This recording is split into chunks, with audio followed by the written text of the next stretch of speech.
Ассалаумағалейкум баршаңызға. Қарапайым заттардан печенье дайындайтын боламыз. Алдымен електен өткізілген ұнның үстіне разреттер араластырамыз.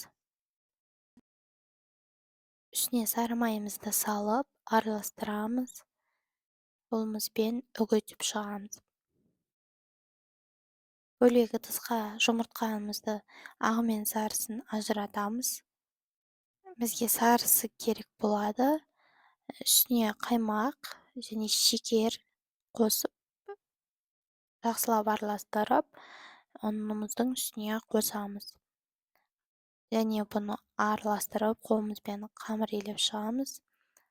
Содан соң салафанға салып, холодильникке 10-15 минутқа қойып аламыз. Формасын келтіріп, 180 градуста 10-15 минутта пісіріп аламыз. Астарыңыз дәмді болсын, каналға жазылуды ұмытпаңыз.